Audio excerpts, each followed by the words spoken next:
Olá, minha gente! Eu desejo arte e vitória para todos vocês. Meu nome é João Ricaldos, sou professor de História da Arte e sou responsável pelo projeto Humanarte, que realiza cursos de formação para professores e pesquisas em arte. Você está acompanhando aqui a série História da Arte em 20 lições, agora com a lição número 17, Arte Moderna, parte 2. Vamos lá? Neste vídeo, você verá 3 movimentos das vanguardas do finalzinho do século XIX e primeiras décadas do século XX. O expressionismo, com Edvard Munch, o cubismo, com Pablo Picasso, e o fauvismo, com Henri Matisse.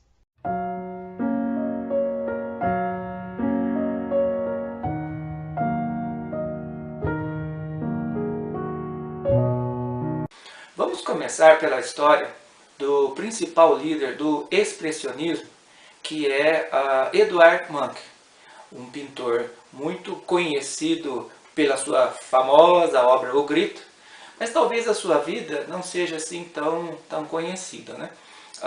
Vamos começar lá da sua infância. O Munch é da Noruega e viveu no sul do país até os 5 anos, até que com a família ele se mudou para a cidade grande, para Oslo, a capital da Noruega, e logo ali sua mãe e sua irmã mais velha morrem, vítimas de tuberculose. Aí isso inicia uma onda de tragédias na sua vida, que vai ter uma marca muito profunda, e ele mesmo assume isso, né? Mais tarde, a sua irmã mais nova sofre um surto psiquiátrico, e o pai também sofreu, principalmente uma depressão depois da morte da esposa e da filha. O pai ficava rezando de um lado para outro na casa, entrou em um surto, uma espécie de delírio místico, né? Havia um componente, portanto, assim, genético, né, na família dele. Com 45 anos ele teve o surto dele, que ajudou também pelo fato de ele beber demais. Foram 3 dias de bebedeira, e depois ele também tinha sífilis, né? Nunca se casou, nunca formou família, não tinha esse projeto como uma decisão sua, né? E também ele tinha precedentes muito trágicos, né, na relação com as mulheres. Ele chegou a ter, de fato, uma amante e teve uma relação tumultuada com ela também. É certo, então, que esse tumulto todo da sua vida acaba tendo impacto sobre a sua obra, sobre a deformação dos objetos e das cenas, que não foi imediatamente muito aceito, mas não era o primeiro a mudar, deformar o ambiente, os objetos, em função de uma sensação interna. O Van Gogh já tinha aberto esse caminho, né? Ao analisar as obras do Edvard Munch, a gente vai observar como o seu arranjo de linhas, deformações e cores acaba sendo extremamente expressivo. Vamos lá? Vamos à obra. Esqueça que essa obra virou emoji, virou filme de terror, virou máscara de carnaval e de protesto. É a primeira vez que você está vendo esta tela. E vamos começar por aquilo que o próprio autor diz sobre o seu estado de espírito quando ele fez a tela. Diz ele: certa noite eu caminhava por uma via, a cidade de um lado e o fiord embaixo.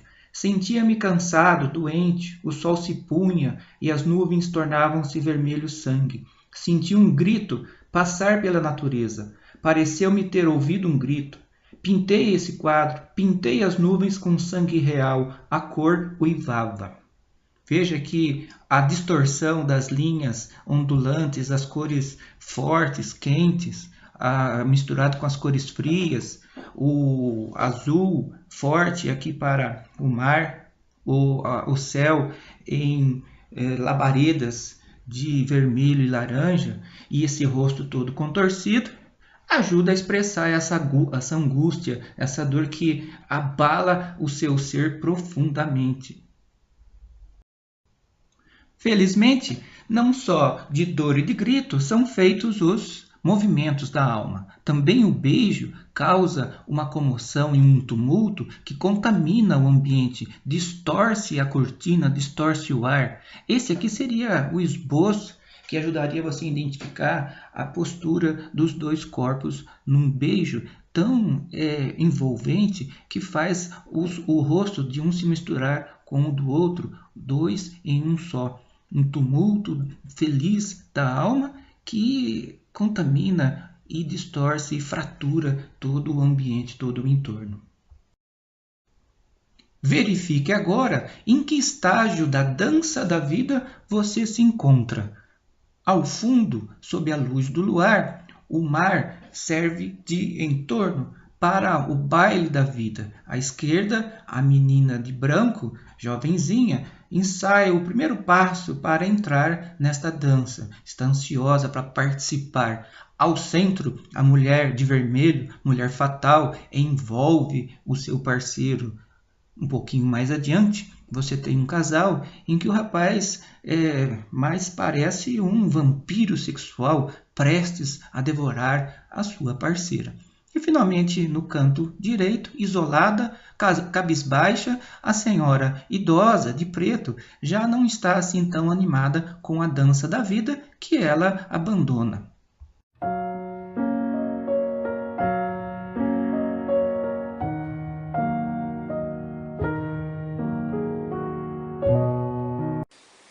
O cubismo é um dos principais movimentos da arte moderna, da primeira década do século XX. E o seu principal líder, um dos seus criadores, foi o espanhol Pablo Ruiz Picasso, nascido em Málaga, na região da Andaluzia, lá na Espanha. O Picasso foi um menino prodígio desde tenra idade. Aos 14 anos, já morando em Barcelona com a sua família, ele competia de igual para igual com os grandes pintores daquela cidade. Barcelona era vista como uma espécie de capital cultural da Espanha. Mas lá com 20 anos, 21 anos, ele já estava estudando em Paris, um período assim de penúria financeira. E nesse momento, ele passa a praticar um estilo que não tem nada a ver com o cubismo, né? É uma espécie de traços expressionistas, distorções e combinações de cores bastante equilibradas, sutis. De 1901 a 1906 ele pratica um período chamado fase azul, onde as tonalidades de azul estão relacionadas a temas de sofrimento, morte, marginalidade, né? E depois, ainda dentro desse período, antes de 1906, as suas obras figurativas, embora não acadêmicas, demonstram uma predominância de tonalidades em rosa e vermelho, chamada fase rosa, né? A gente vai ver aí na sequência uma belíssima obra desse período, chamada O Velho Violeiro, o que exemplifica bem esse momento. Ele já teria reconhecimento, já seria o suficiente para a sua inserção no mercado, mas ele queria mais, né? Ele era de uma alma inquieta, exploradora de novas formas. Até que em 1906 ele presenciou a exposição em Paris da obra de Cézanne e isso mudou muito a sua concepção de arte.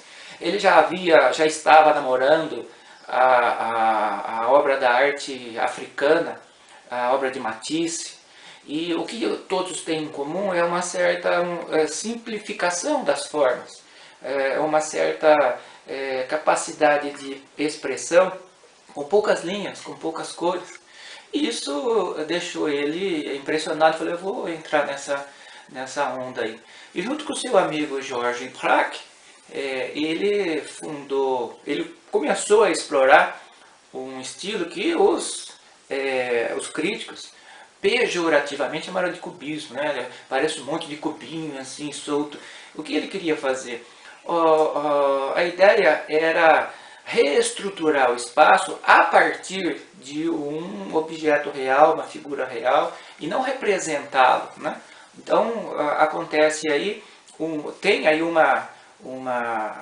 precedente que seria o de Cézanne, O Cézanne lá atrás, ele estava assim cansado dessa diluição das formas do espaço, em nuvens, em luzes e efeitos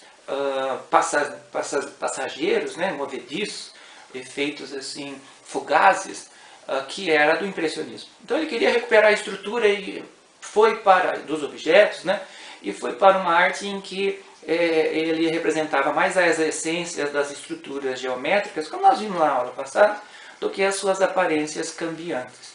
Então era uma espécie de rejeição de um momento que o impressionismo já estava saturado. Pois bem, o que o Picasso resolveu fazer?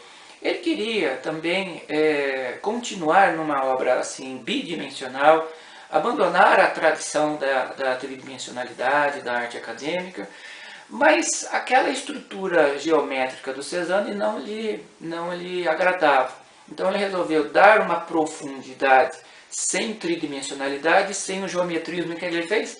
Ele fragmentou as cenas, os objetos, um violão, uma pessoa que posa para o retrato, em pontos de vista diferentes, com escalas diferentes, e reordenou no plano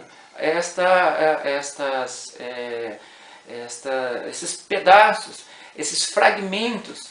Ele fraturou, né, o campo visual e reorganizou, geralmente em quadros monocromáticos.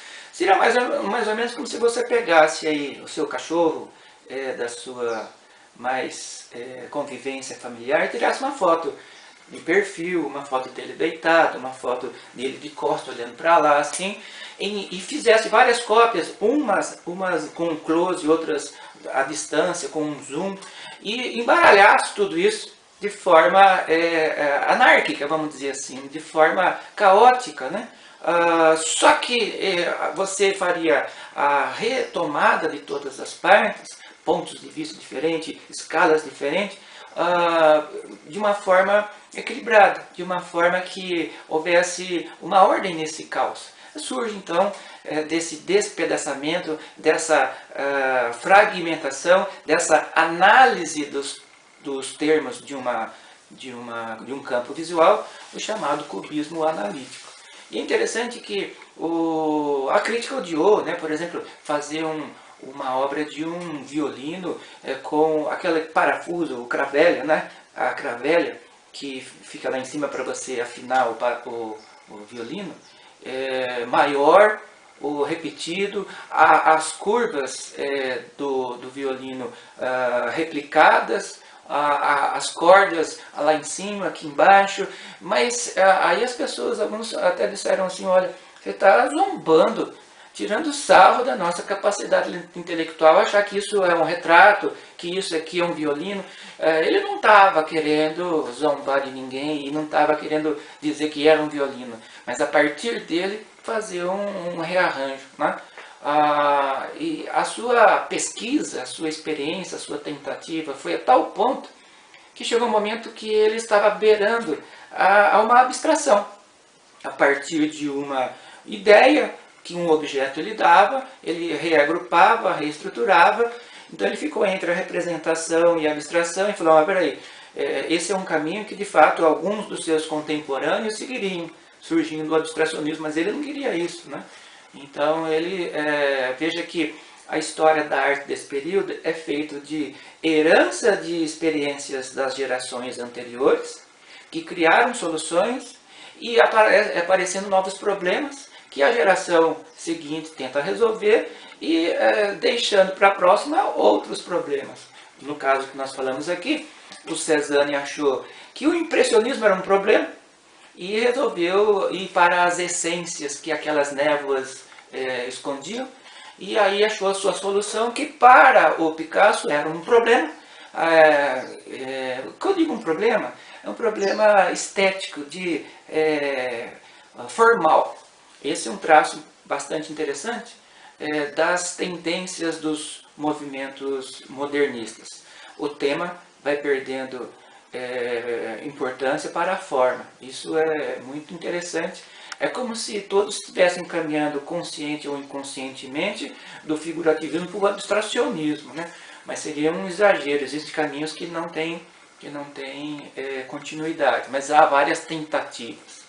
Enfim, como resolver então esse problema que o Cézanne colocou? Foi fragmentando, fraturando, analisando o campo visual, gerando o cubismo analítico. Porém, todavia, o que acontece? Os dois amigos, George Braque e Picasso, ficam preocupados achando que estava correndo o risco de abstração. E aí a solução qual foi? A solução foi associar o campo visual, a técnica tradicional de pintura a óleo, guache, carvão, com elementos do cotidiano. Um fio do violão, a palha que está na cadeira, um pedaço de jornal, aí surgiram tiras de revistas, surgiram as famosas colagens, que vão dando uma outra tridimensionalidade, sem cubismo analítico, sem o geometrismo do Cézanne e sem a tridimensionalidade. Então abre um novo campo, né? Claro que muita gente também não gostou, claro que hoje é banal, muita gente faz isso parecido, mas foi a primeira vez de você romper a tradição do espaçozinho do suporte da tela, né? E acrescentar coisas sólidas nela. Esse é o cubismo sintético que a gente vai ver também. Agora, lá pelos anos 1920 e 30, o Picasso também se cansa dessas experiências e vai além, né? O que ele faz? Ele convive com os surrealistas e com um traço expressionista, a gente vai ver lá na frente, com suas deformações, com cores fortes, fauvistas, ele faz obras surrealistas. É impressionante. E também, em algum momento dos anos 20, ele volta ao figurativismo quase acadêmico, né? Então, é uma alma em busca de, é uma alma na exploração de, né, o Picasso. É nesse contexto que ele vai fazer a famosa obra sobre a Guerra Civil Espanhola, que é Guernica, né? A gente vai comentar isso também, mas Guernica é uma exceção, né? É o único quadro do Picasso que tem um tema social. Então isso a gente vai ver na sequência estas várias fases. Vamos à obra. Sentado à beira da calçada, pernas cruzadas, o velho cego agarra seu violão junto ao peito, inclina a cabeça como quem busca mais sonoridade na abertura ali do seu instrumento, extraindo musicalidade que deixa o velho conectado na dimensão profunda dos seus sentimentos e alienado da cidade grande. Repare que há uma gradação bonita, sutil, de tons frios de azul que dá equilíbrio à composição, como por exemplo a sua cabeça de tons prateados, esbranquiçados, no cabelo, no pescoço, na maçã do rosto, fica em destaque sobre esse retângulo da parede da rua ao fundo, que é um retângulo assim em um azul e um tom mais claro. Só o violão é que tem um tom destoante de toda a composição. Repare que as linhas verticais e horizontais atravessam e fraturam, acentuando o sofrimento do pobre. Caminhando em direção ao cubismo, mas ainda sem chegar lá, Picasso faz uma representação de 5 mulheres da conhecida rua de prostituição de Barcelona. A primeira à esquerda apresenta as duas do centro que levantam os braços, se exibindo para os clientes, enquanto uma quarta parece abrir um cortinado para chegar a esse recinto, onde a quinta está agachada de costas e faz um movimento de rotação impossível do rosto para trás. E todas as faces são claramente inspiradas nas famosas máscaras africanas que tanto encantaram Picasso por sua simplicidade. Além disso, elas são retratadas de pontos de vista variados, o que vai ser desenvolvido no cubismo. No retrato de Henri Kahnweiler, Picasso chega à solução que buscava e que mais tarde seria chamado de cubismo analítico. Claro que não se trata de representar fielmente as feições do seu convidado, mas sim a partir desse campo visual dado por uma figura que posa para a representação, o campo visual é reconstruído, fragmentado, fraturado, de tal forma que uma nova composição se revela numa harmonia de fraturas cintilantes, azuis, esbranquiçados, de fato conquistando uma reordenação do espaço quase como uma abstração. Fugindo do perigo da abstração, Picasso cria fruteira com violino e copo, através de recortes de jornais que são colados para exercerem a função de parede, chão, até o tampo da mesa. O violino é ora o descrito como desenho sobre o papel, com suas cravelhas, aqueles parafusos, né? Ora com traços a carvão, que revelam a sua linha sinuosa.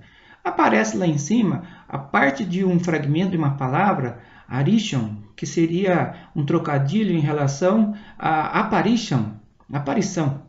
As frutas também são desenhos feitos em papel branco. Assim, a composição ganha um relevo, uma profundidade, de forma inusitada. Picasso também explora mais tarde a técnica surrealista e o tema da Guerra Civil Espanhola, o que nós comentaremos aqui em outro momento.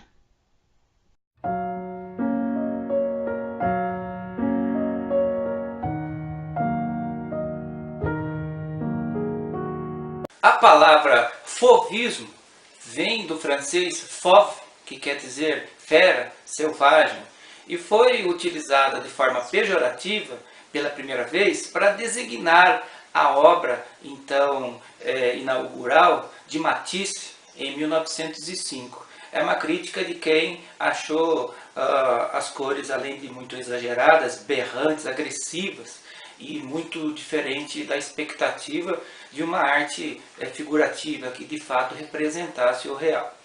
E aí acabou pegando o termo fauvismo. E interessante é que essa exposição de 1905 mostra o que? O fauvismo ele é simultâneo, contemporâneo ao cubismo, que é de 1906. O expressionismo, que a gente viu aqui com o Eduard Munch, já tinha aí 10 anos de sua exposição em Berlim, inicial, inaugural, e que deu força a essa expressão da arte moderna. O surrealismo surgiria na década de 20 nas artes plásticas. E isso significa que lá pelos anos 30 elas estavam todos convivendo, né, ou com os seus seguidores. Expressionismo, fauvismo, pela ordem cronológica, o cubismo. Surgiria ali também na primeira década o futurismo, né, junto com o dadaísmo, e dando esse caldeirão cultural dessas tendências. Agora, em relação ao fauvismo, uma coisa interessante a se comentar é sobre a importância do seu principal expoente, que é Henri Matisse, francês, que morou aos redores da cidade de Paris com sua família, chegou a cursar o curso de Direito em Paris. Mas abandonou o curso e, com a permissão de seu pai, ele foi estudar arte. No final a última década do século XIX, ele já era casado, tinha 2 filhos, e fazia bicos aqui e ali para poder suportar suas dificuldades financeiras. Ele chegou a ser um decorador, simples decorador, na famosa Exposição Universal de Paris, do ano de 1900, quando o mundo ficou conhecendo a Torre Eiffel, e quando o Rodin, o escultor Auguste Rodin, estava no auge da sua carreira. Então você tem aí descompassos, né, entre essas grandes figuras. O Matisse nunca pintou nada, até 19 anos, não tinha interesse nessa matéria. E o seu despertar foi interessante porque ele descobre a arte como recuperação de uma operação de apendicite. E lá, pelas tantas, ele fez aquilo que hoje a gente chamaria de terapia ocupacional e disse assim, como é gostoso isso, a gente se sente, nas palavras dele, tranquilo, solitário e feliz. Veja que essa solidão para ele era algo de recuperar aí a sua autoestima. Enfim, ele vai fazer um tipo de arte que tem este viés, essa ideia de ser algo agradável, algo decorativo. E ele explicita isso, né? Ele diz que a arte tem a função de ser um calmante, um lenitivo, um calmante cerebral. Algo como uma boa poltrona depois de um longo dia de cansaço físico. Esse aspecto decorativo, que já foi apontado por vários historiadores da arte, como Gombrich, não pode ser levado assim no sentido de ser secundário, um ornamento trivial, né? O decorativo é no melhor dos sentidos, na ideia de busca de uma harmonia que seja uma forma de elevação espiritual.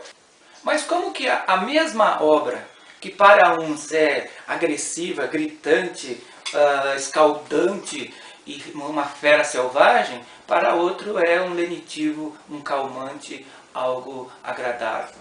A gente vai ver na sequência, na leitura de imagem, como isto é possível. Vamos à obra. Na tela Harmonia em vermelho, Matisse unifica num mesmo plano, como se fosse uma tapeçaria, o ambiente externo, as árvores vistas por uma janela, e o ambiente interno, em que uma serviçal arruma a mesa com fruteiras sobre uma toalha vermelha, ela à direita, e uma cadeira como contraposto à esquerda.